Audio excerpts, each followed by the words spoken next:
কে বললো আপনাকে যে সাময়িক বরখাস্ত করা হয়েছে? কে বলেছে? আমার কাছে তো এই ধরনের কোনো চিঠি এখনও আসেনি। আমি হার্ড কপিও পাইনি, আমি ইমেলও পাইনি। আপনার মিডিয়া পেয়ে গেলেন? কে দিয়েছে? আপনাদের মিডিয়াদের কে দিয়েছে? এ ধরনের যদি চিঠি ফেক হতে পারে, এই ধরনের অনেক ফেক চিঠি হয়, আর যদি অরিজিনাল বা হয়, আপনাদের মিডিয়াকে কে দিয়েছে? কারণ কাউকে যদি পার্টি সোকজ লেটার দেয়, সেটা যাকে দেবে সে, আর প্রতিলিপি থাকবে হচ্ছে জিএসওর কাছে, প্রেসিডেন্টের কাছে, এবং যিনি দেবেন তিনি, এবং যাদেরকে প্রতিলিপি আর পাঠানো দরকার তাদের কাছে। তো এই কপিটা আমি একটু আগে একজন সাংবাদিক বললো যে মিডিয়া যারা কমিউনিকেশন করে তারাই নাকি মিডিয়াকে দিয়েছে। তা মিডিয়া ডিপার্টমেন্ট থেকে যদি এটা লিক হয়, কীভাবে লিক হলো, কেন লিক হলো, আমি তো রাজ্যকে যদি জানাবো, যদি আমার কাছে সত্যি সত্যি চিঠিটা আসে যে কেন এটা লিক হলো, এবং যে মিডিয়া ইনচার্জ আছেন জগন্নাথ চট্টোপাধ্যায়, উনি এটা সদুত্তর দিতে পারবেন।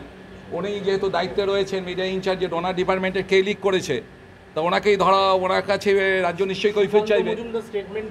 সুকান্ত দা এরকম বলেছেন কিনা আমি জানি না, আমার তো মনে হয় না যে রাজ্য সভাপতি এই ধরনের বলবেন, কারণ রাজ্য সভাপতি যেহেতু উনি একজন বরিষ্ঠ কার্যকর্তা এবং উনি রেসপন্সিবল পার্সন আছেন, উনি যদি কাউকে শোকজ করায় উনি সেটা মিডিয়াতে সামনে বলবেন না। এটা অন্য কোনো মাধ্যমে হয়তো যদি সত্যি সত্যি লেটার দেওয়া হয়, তাহলে সেটা অন্য কোনো কারো মাধ্যমে লিক হতে পারে। আপনি পেয়েছেন লেটার?